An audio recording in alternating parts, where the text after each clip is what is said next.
great to have your company today. Also the company of former Conservative Government Advisor Claire Pearsall, also always the voice of common sense as well.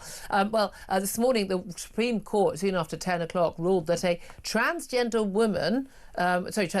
women are not legally women.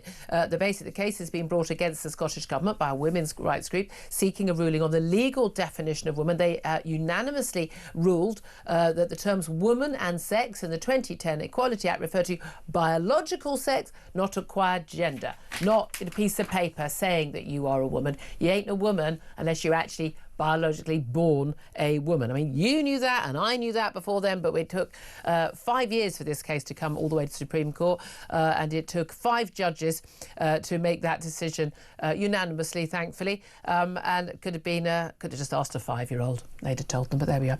Also, we're going to be talking about Keir Starmer facing a summer of discontent. Teachers, NHS workers, civil servants, university staff, all looking at walkouts over pay, job cuts and working conditions in the coming months. Not sure we'd notice a lot of civil servants and university staff going out on strike. Not sure that's going to be a big one for a lot of people, including the students who never see their tutors anymore at university. This comes, of course, as bin workers in Birmingham are going to continue their strike, leaving rat-infested rubbish piling high on the streets over their pay dispute. Also going to be talking about what is going on in our schools. In a Talk exclusive, Britain's classrooms are being filled with unqualified teaching assistants, including out-of-work actors and shop workers, as desperate schools look to fill gaps with cheap labour. This, by the way, is the National Education Union having their annual conference, terribly concerned about what is going on in our classrooms. So concerned, in fact, they're dealing with a motion on whether or not they believe the Reform UK party is racist and far right. So I'm glad to see they're getting to grips with what's really going on in our classrooms. Really quite terrifying stuff. Anyway, I do want to hear from you about this Supreme Court ruling, just to get you up to speed. This is a case that's been ongoing for 5 years, and it involves basically the women's rights group for Women Scotland. They challenged Nicola Sturgeon back in 2018, originally, about a Scottish gender quotas for public boards. And they said, well, look, under basically the Scottish Government's definition of what a woman was, a man who believed that he was, or claimed to believe that he was, a woman and that born in the wrong body, and got himself a gender recognition certificate, a legal piece of paper saying on his passport, his driving licence, his birth certificate, everything, that he was a woman, could actually be judged as a woman. And therefore you could have a board of, say, 10 people, and under the Scottish law, 5 of them had to be men and 5 of them had to be women, but actually it could be 5 men and 5 other men who just had gender recognition certificates. They wanted a ruling on that. Went to the courts. They've lost in 2 other lower courts. Finally got to the Supreme Court of the United Kingdom, which is why it has whole national ramifications for all of us, not just for Scotland. And there were 2 days of hearings last November. Court ruling this morning, just after 10 o'clock, handed down by Lord Hodge. He said it was a unanimous decision by 5 judges, 3 men, 2 women. As if that's relevant, since, well, no, we do know what woman is now. And they said that transgender women are not legally women. It's a landmark ruling. And that when you talk about same-sex spaces and the provisions for women, the protections for women in the 2010 Equality Act, that refers, when they refer to woman and sex, they are referring to biological sex, not what's called acquired gender. It's been hailed by a women's rights activist as a victory for common sense. They've said that self-ID is dead, and this is an 88-page ruling on what a woman is, on what a woman. I mean, like, we didn't know. I would love to hear your thoughts on this. We're going to be talking to some of the top campaigners on this issue, including independent, formerly Labour MP Rosie Duffield in this hour, and also in the next hour also going to be talking to Kate Barker. She's Chief Executive of the Lesbian, Gay and Bi Alliance, the LGBT Alliance, who they talk about the ramifications of this for particularly for women. Let's get your thoughts on this, though, because 0344 499 1000 is the number to call your reaction to that Supreme Court ruling. You can text on 87222, get in touch on X at TalkTV. Calls are charged at the national rate. Text cost 1, standard network rate message. Claire Pearsall, as I say, is still here with us. It is a victory for common sense, but do you think this will be a game changer in terms of the battles we are seeing played out?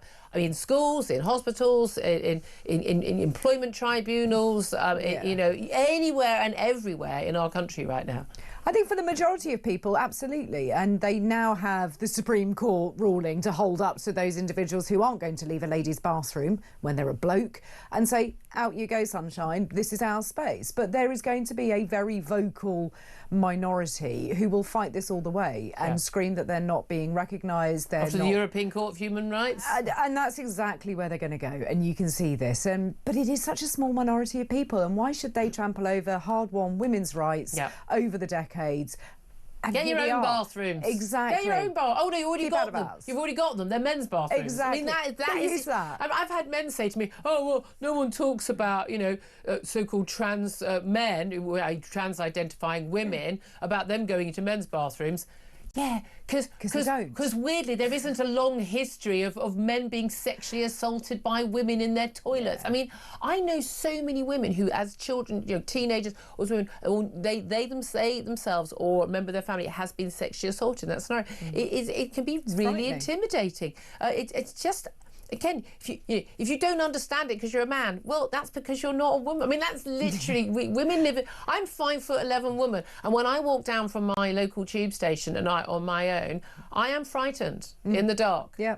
I am frightened, not at night, and I'm very aware. And I walk behind another woman, but I'm not bothered if there's any women in the street. I feel completely safe. Doesn't absolutely relax. But I'm really aware because I'm tall. I can walk down the street, and a woman will be looking around behind, and I'll go, "Don't worry, I'm a woman." Oh, good, okay. Yeah. Sometimes we'll walk down the road together. Safety in numbers. Yes. But even I live in a nice area. But when women are alone at night, you feel fearful. Why? Because we think men. Well, but 99% of the men walking down the street behind us will be completely safe, but we don't know which ones aren't, and that is why we have single-sex spaces. But one of the really interesting implications of this, I'm going to talk to the LGBT Alliance about it later, is for lesbians, and yes, a very small number of people, very small proportion of the population. Well, more than there are trans people, by the way, so maybe we should be thinking about them.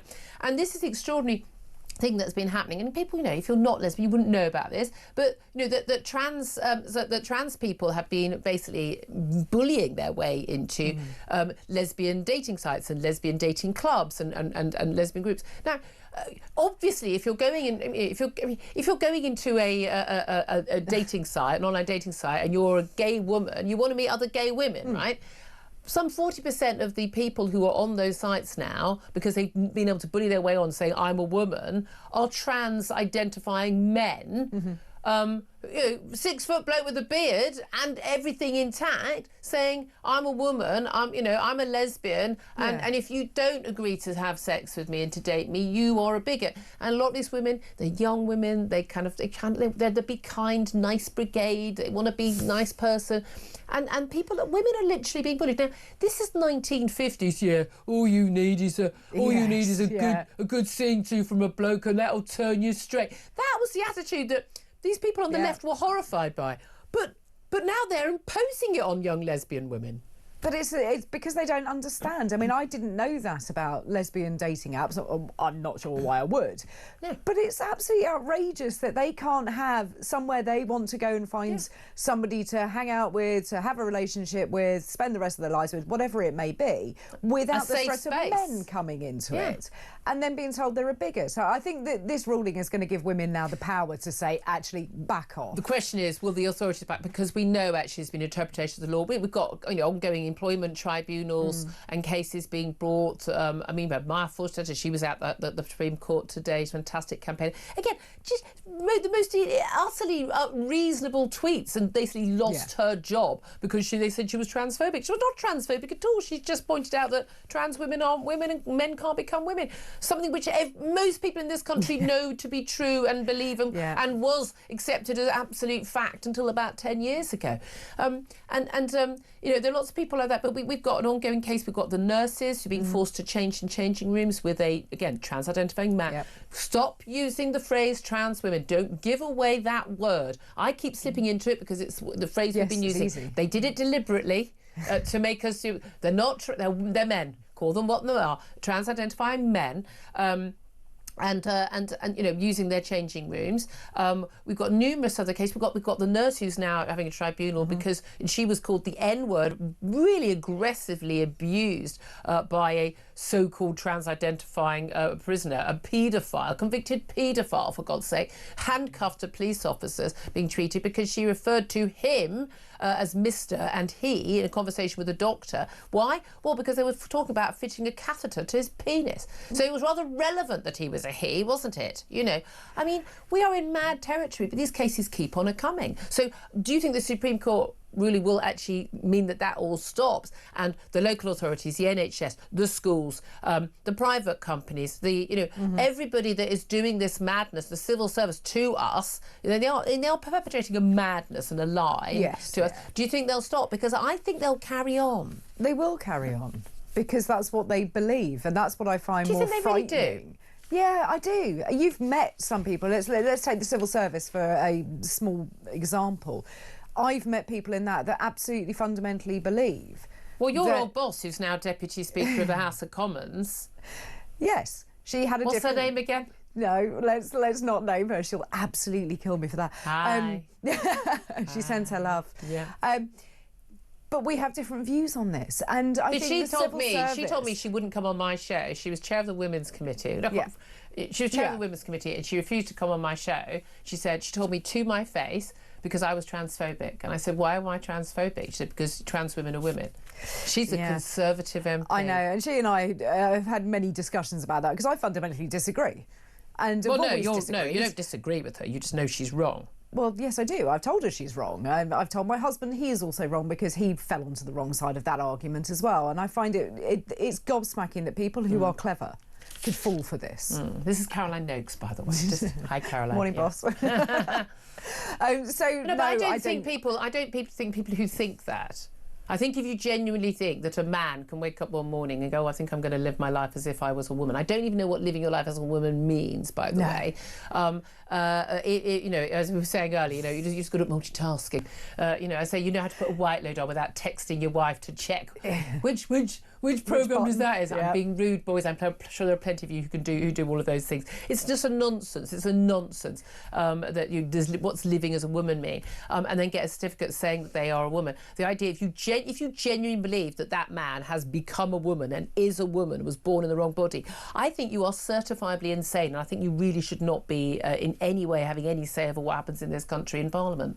Well, no, you shouldn't. You shouldn't be in charge of government policy. You shouldn't be in charge of children's education or healthcare or refugees. You should be in charge of anything at all. An animal. Anything. A lollipop. No dogs, no cats, I mean, seriously, I think it's I agree with you. It's a seriously big issue, but our Prime Minister plays along with this. Yeah, he does. And that's what scares me most, is that he believes that there are, as you say, 30,000 potential people, women with a penis. Because only 99.9% of us don't have one. I've said this for many years. Anybody, particularly in political life, anybody who tells you they believe that a trans woman, i.e. a transgender man, is a woman, and a piece of paper says that, or if they just say they think they are, is a woman, they are either lying to you, they are just lying, or they are certifiably mad, okay? So on either grounds, they really, really should not be part of our public discourse on those grounds. I really don't vote for people. It's not partly political. There's plenty on order. Do not vote for people who tell you lies or are mad.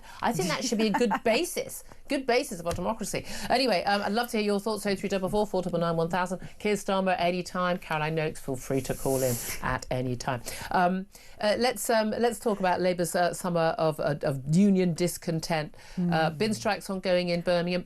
Very visible. Thing about bin strikes, very visible, very smelly. Yeah. We've got blue skies today. Haven't had those yet this week. Blue skies today. When the weather gets warmer, if this carries on, that is going to cause a lot more problems. Rat infestations, cockroaches, foxes, the works. But we're now talking about possibly teachers going out, civil servants, academic staff in universities and others. That could create quite a lot of problems for the Prime Minister. Well, it is, when they are so reliant as a government on union funding and union donations, and they have already given so much in their first year as a new government. They've given so much in pay rises, for different unions, and it is understandable that they're going to come back and go, oh, this lot are a soft touch. let's go again. Let's go for a different, let's go for firefighters, let's go for teachers, let's go for healthcare workers, whatever it may be, whichever union you're looking at, they're going to want more of And the this. key thing is, a lot of people say, well, I think teachers do a very difficult job. Yeah. I mean, my God, you couldn't pay me £1 million to be in a secondary school classroom in most inner cities, rather you than me. Thank you for doing that tough job, people. But you say, OK, I'd love my kids' teacher to get a pay rise. OK, who's going to pay for that? I mean, that's OK. So who's going to pay for that? Because it's going to come out of our pay packets. We're all going to have to pay for it. It doesn't. We can't borrow anymore. So you either what are you going to cut, or who are you going to tax, and how much are you willing to pay? And this is it. The public sector pay rises. The bill was nearly £10 billion. And when you're taking that away... was actually a small number of workers. It was. And you're taking away the winter fuel allowance for elderly people. Yeah. Which makes a huge difference to them and not very much to the government. And you look at these numbers and you just think, on what planet are you working this out properly? Because if you want to give these inflation-busting pay rises, then you're going to have to raise taxes. Yeah. Oh, but you can't do that because you're the Labour Party, but you'll steal off pensioners instead. Absolutely outrageous. This lot needs to be gone before it gets worse, and it will. And your lot will do a better job? Yes, with There was an time. answer. With time. Well, we'll see. Can I ask you just finally about the National Education Union? They've got their annual conference over Easter, and they have a rows erupted somewhat between Nigel Farage and the teaching union, biggest teaching union in the country, after the members of their annual conference called for funds to be used to help campaign against Reform UK candidates. The General Secretary, Daniel Kebede, claimed there was an awful lot of racists who were getting involved in Reform, claimed that the party is racist and far right. I mean, what I don't understand is that I thought the National Education Union, teaching union, it's the biggest one. I thought the point of them was to actually look after working conditions and pay and protect the rights of teachers. We know they don't care about pupils because we know that during lockdown they would never have reopened the schools if it was up to them. They'd still be working from home now. They really would. Or certainly only having a tiny fraction of kids in the classroom and doing everything else on Zoom. But what on earth are they doing getting involved in? We should be campaigning against a legal political party and accusing them of being far right and racist. But what's far right and racist? I'd like them to... Most voters in Britain. Do you think they can give us 100 lines on what is a far right party and then we might have a look at it? But they need to keep out of this. They're a union to look after teachers and notionally children. And what's concerned me, actually, reading through a report that says the members have agreed that they would use unions' political fund to support campaigning against election candidates. Now, does that say that every single member wants their money used in that way? If you want to go and campaign, go join a political party, stand as an independent, go stand in a set of elections. Yeah. Fair play to you at that point. Don't use your union as a vehicle. No, I think it's very bizarre. And any time they're spending on that, they are not spending. Well, it's like all these, it's like student unions now being obsessed with what happens in Gaza. Yeah. You're supposed to be representing students. Why don't you make sure that they get better accommodation? Why don't you make sure that for their tuition fees, they're actually getting some actual tuition from academics who aren't sitting at home on their Zoom calls or walking their dogs? Why aren't you doing that rather than worrying what's going on in Gaza? It's got nothing to do with you. No. Again, you want to campaign about that separately, that's fine, but it's got nothing to do with, Newcastle University, Students' Union. You should be looking at what food is on offer to students on campus, making sure it's good quality, make sure the beer is a reasonable price in the student union bar. That is what you're there That's for. the important stuff. Let's get to well, no, they're not in the bars anymore. They need to be. I told you. We were talking earlier about people getting about the banter police in pubs, and there's all these young people, and it'll be the young people complaining. This is my thing. As I said earlier, young people, I've always said they need to have more alcohol, more sex, and they'll be a bit happier. Yeah. We were a happy generation. Perfectly we had fine. a great time. I'm just saying. Some advice from Auntie Julia for you there.